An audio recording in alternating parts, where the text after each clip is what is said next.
Me presento, mi nombre es Ríos Gabriela Ester, voy a hablarles sobre el coronavirus, SARS-CoV-2 o más conocido como COVID-19. Este virus es una nueva cepa del coronavirus que ya existía anteriormente.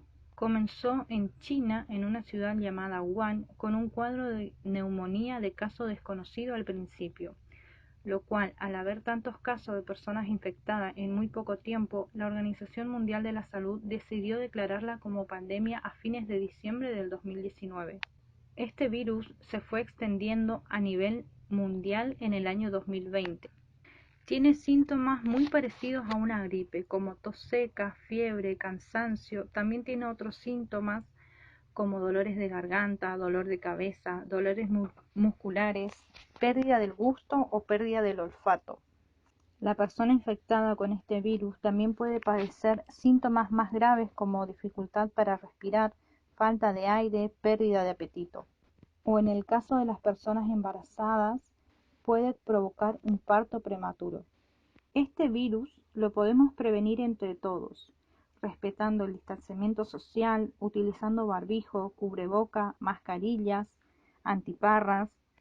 También debemos utilizar alcohol en gel, limpiar las superficies, ventilar los ambientes cerrados y lo más importante es evitar tocarse el rostro. Luego, a medida que iban pasando el año 2020, se fueron desarrollando diferentes tipos de vacunas, como Sputnik V, Covishield, Sinopharm y AstraZeneca. Estas vacunas no evitan que la persona pueda contagiarse del coronavirus. Lo que hacen esta vacuna es poder desarrollar el anticuerpo en la persona para poder combatirlo más fácil al coronavirus. En Misiones, en la actualidad, al día de hoy, hay alrededor del 67% de personas vacunadas, o sea, casi 400.000 personas que ya recibieron la primera o hasta la segunda dosis de las vacunas. Este nuevo virus a nivel mundial ha provocado cambios tan drásticos en nuestra forma de vida, ya sea física, mental, social, económicamente, todo dependiendo de las personas, porque no a todas las personas le ha afectado de la misma manera que a otras. En esta situación hay muchas personas que con este nuevo virus se ha quedado sin trabajo, sin casas. También ha aumentado muchísimo el caso de violencia de género, todo por el encierro, o sea, la cuarentena que ha decretado el presidente de la Nación Argentina. Por último, lo que me queda decir es que este virus lo combatimos entre todos, cuidándonos, respetándonos y sobre todo respetando a los demás. Utilizamos el barbijo correctamente, el alcohol en gel, entre otras cosas, etcétera. Me presento. Soy Bruno Agustín Garcete y vengo a presentar el trabajo de Pinzón Torres, Normal y Anormal, Discursos y Prácticas de la Segregación.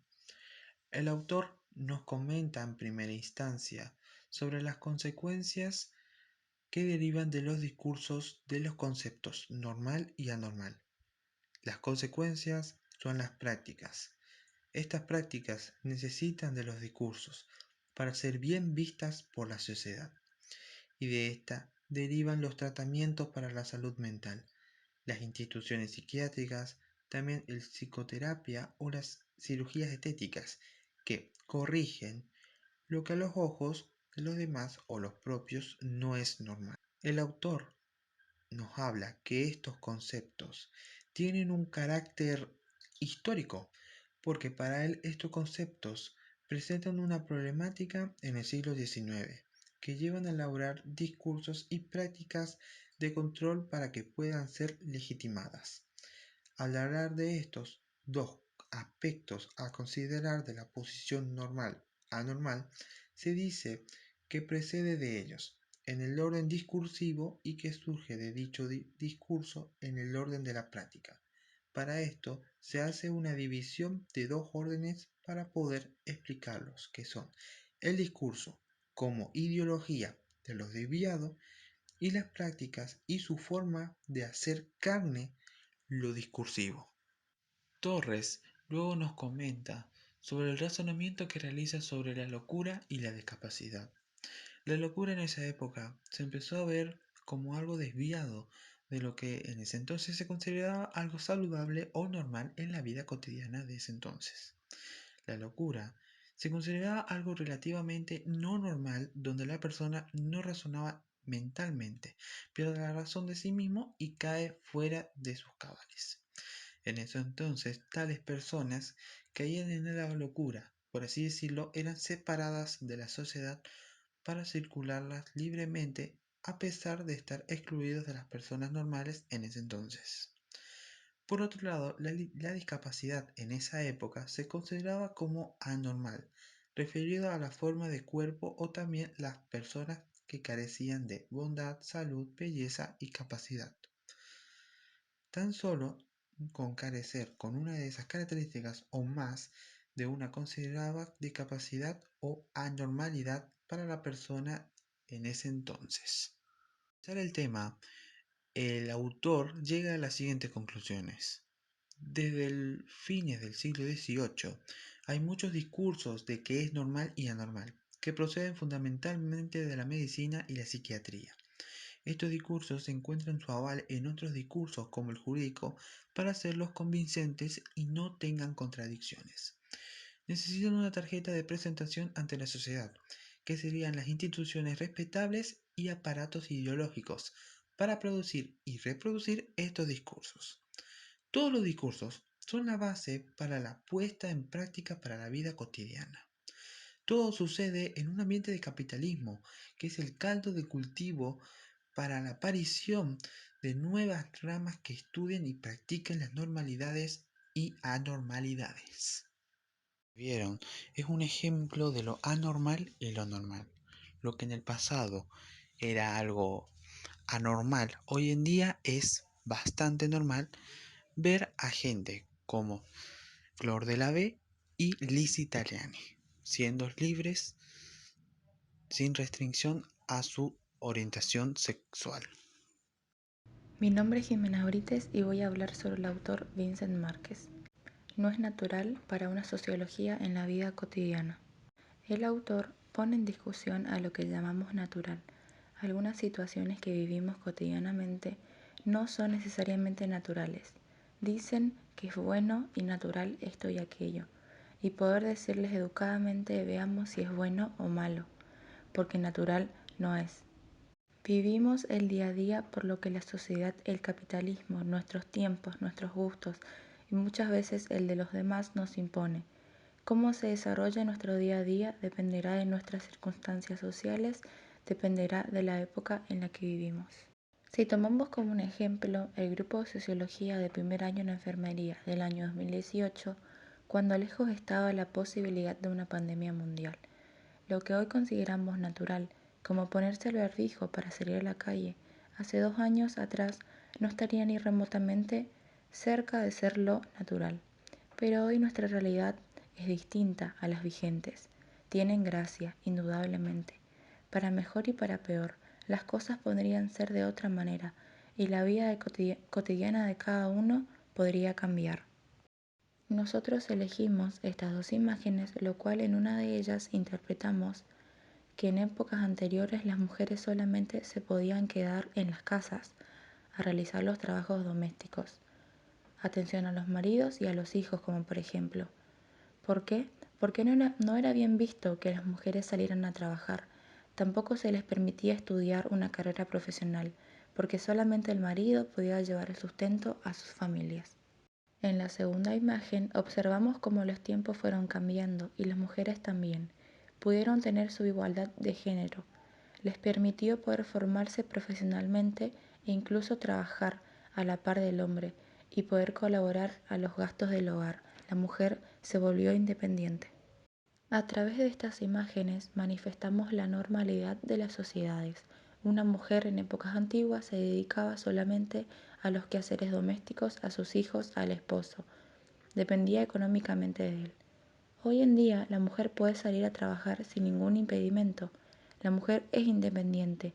La normalidad naturalizada en las últimas décadas es la igualdad de género. En diversas partes del mundo y en muchas culturas, muchas situaciones que se consideraron normales por siglos y siglos han sido puestas en discusión. La igualdad de género sobre todas las cosas. Por ejemplo, el uso del hijab en las mujeres musulmanas, que se refiere a la reclusión de las mujeres ante los hombres en la sociedad. La mutilación genital femenina en África, costumbres de siglos y siglos que hoy están puestas firmemente en discusión. Lo normal siempre ha sido el hombre y la mujer como base de la familia. Hoy por hoy cada vez hay más parejas homosexuales que pueden disfrutar de casarse, planear adopciones e incluso la inseminación artificial para poder lograr formar una familia. Me llamo Alves Jessica Lizar. Voy a hablar del trabajo número 3, Conocimiento y Sentido Común por Roxana Gruber. Roxana Gruber piensa que el sentido común era un saber cotidiano, natural, de la vida diaria, como comer, dormir, la higiene personal. Esta manera de entender sentido común es colectiva. Esta idea es compartida por muchas personas. Es eso que nos da la posibilidad de tomar decisiones, como quiero estudiar en tal lugar o no quiero trabajar en tal parte. Todas las ideas, actuar sin calcular y con más rapidez, y la diferencia entre sentido común y saber científico es que sentido común nos da la forma de actuar, ideas y valores. El saber científico tiene procedimientos, pautas. Un ejemplo claro es, si una persona está sufriendo un paro, por sentido común yo voy a actuar y ayudarle de alguna forma, pero el saber científico me va a dar los procedimientos para poder ayudarla. Otro es, si tiene una quemadura, por sentido común la gente se pone crema, colino o otras cosas, que científicamente está mal. Las tipificaciones de saber científico está sujeta a una revisión y no a lo real. Un ejemplo son las vacunas del COVID-19 o otras que constantemente están en revisión. La tipificación de sentido común es la base de la vida cotidiana, modelo de lo real, modelos expresivos, modelos para actuar. Es un ejemplo claro es abrigarnos porque está haciendo frío para no enfermar o quiero tomar agua porque tengo sed. Bueno, en todo esto llegamos que sentido común es parte de nuestro día a día, en cada cosa que hacemos, pero debemos complementar al sentido común con el saber científico, porque hay cosas que llevan su procedimiento, un proceso que sin el saber científico no lo sabríamos.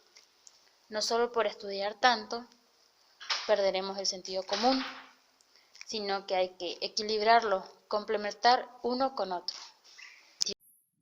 Me llamo Augusto Nicolás López y voy a hablar sobre un autor llamado Zygmunt Bauman. Él habla sobre que la sociología trata de temas más complejos, tiene una visión del mundo más parcializado, sus observaciones parten de conceptualizaciones, el poder del sentido común sobre la manera en que entendemos al mundo y a nosotros dependiente del carácter aparentemente evidente de nuestros conceptos, y que la sociología, por medio de preguntas, quiere superar las limitaciones del sentido común. Nos impulsa y alienta a reevaluar nuestra experiencia y a descubrir interpretaciones posibles y a ser más críticos. Soy el alumno Maximiliano Domínguez y voy a hablar sobre la sociología según Anthony Giddens. ¿Cómo surgió este mundo? ¿Por qué son nuestras condiciones de vida tan diferentes de las de nuestros antepasados? ¿Qué direcciones tomará el cambio en el futuro? Estas cuestiones son la principal preocupación de la sociología hoy en día. La sociología es el estudio de la vida social humana, de los grupos y sociedades. Unos ejemplos podrían ser como la salud, la enfermedad, el amor, el crimen y el castigo. La sociología puede enseñarles a los grupos sociales sobre ellos mismos, enseñarles sobre las consecuencias de sus acciones en su entorno social. Al mismo tiempo, aumentar su autoconocimiento e informarles sobre su entorno social en el que viven. La sociología no solo estudia la sociedad actual en sí, sino también la pasada, para ver en qué difieren una de otra, como en la salud, en la enfermedad, el crimen y el castigo mencionadas anteriormente. Ahora vamos a hablar sobre el autor Bourdieu Pierre. Él habla sobre que la sociología para él es una ciencia que incomoda o crea problemas porque es más parecida a la filosofía que a otras ciencias, ya que no hace más que plantearse preguntas más profundas que revelan cosas ocultas y a la vez reprimidas.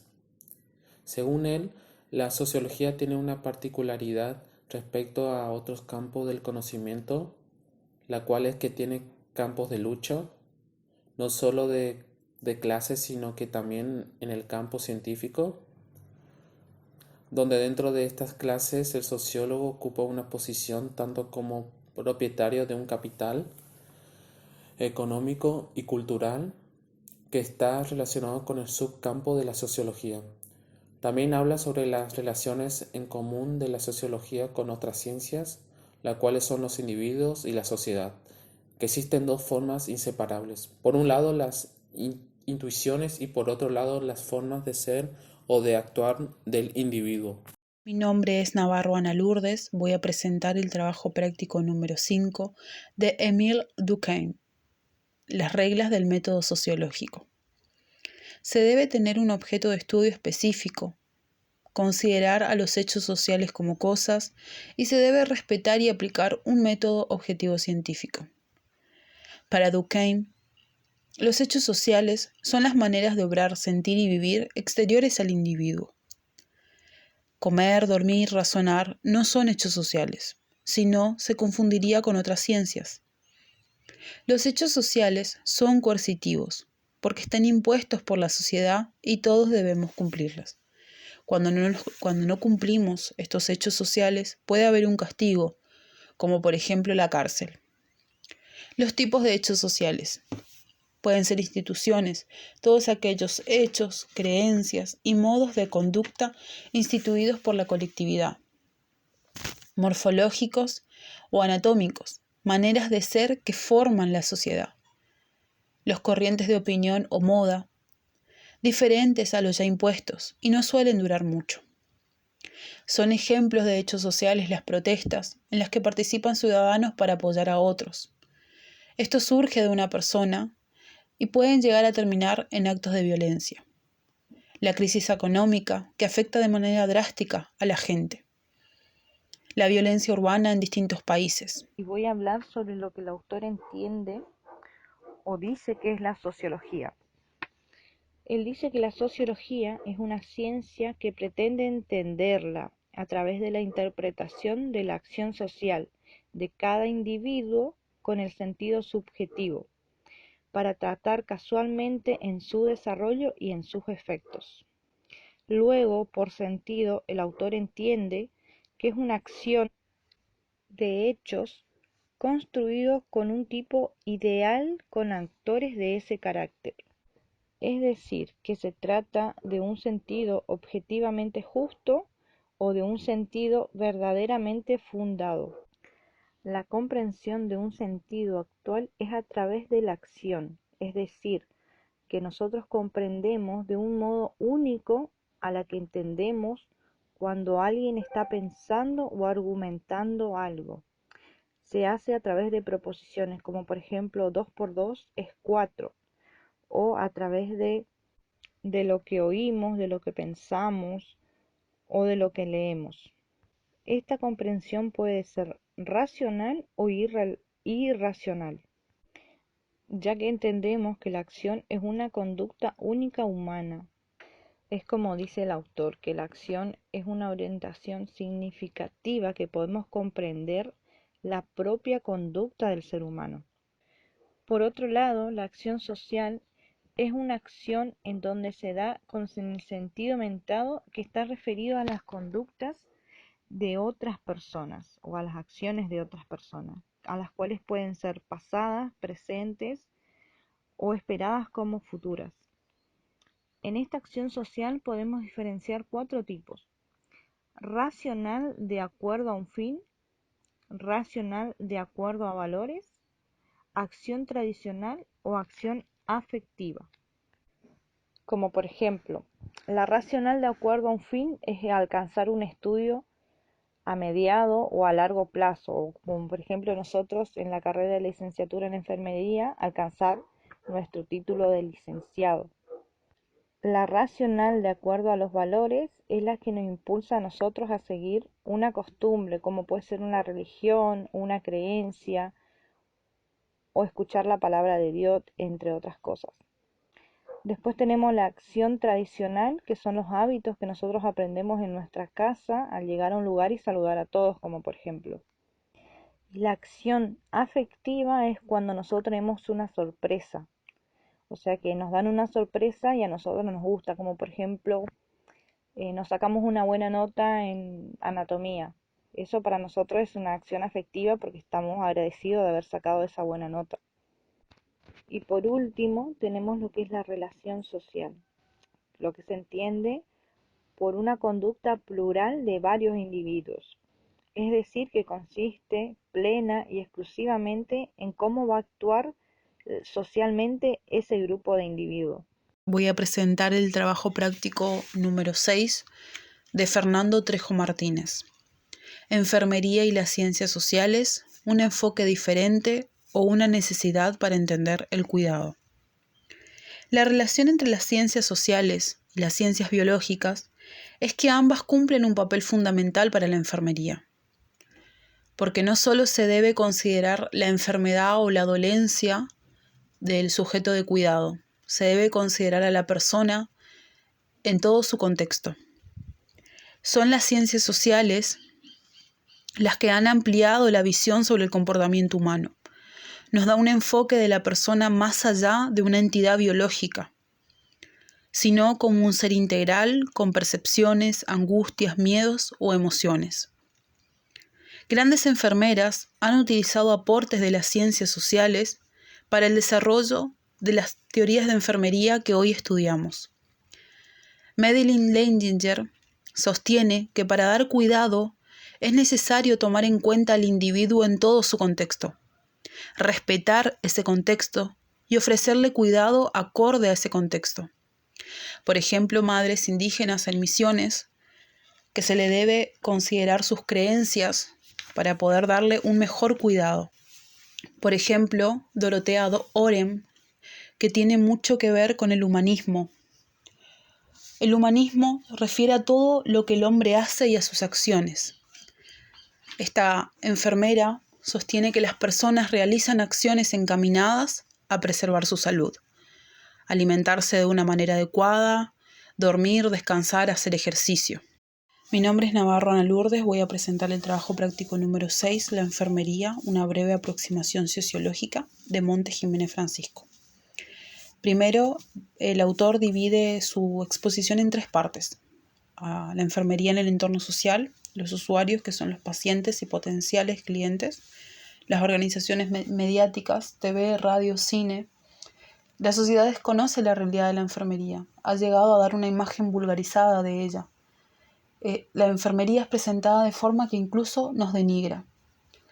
La segunda parte es la enfermería en el entorno sanitario, que divide en factores directos y factores indirectos. Los factores indirectos hablan de la formación, los distintos puntos sobre la confianza del recién graduado como profesional, la poca importancia a seguir dando capacitación al enfermero y la pobre y casi cómica literatura de la enfermería con dibujos bonitos y hasta de cómo se debe ejercitar la enfermera. La preenfermería, que habla del estatus profesional reconocido, se refiere al problema que tiene la enfermería de que no es reconocida como una profesión real y verdadera.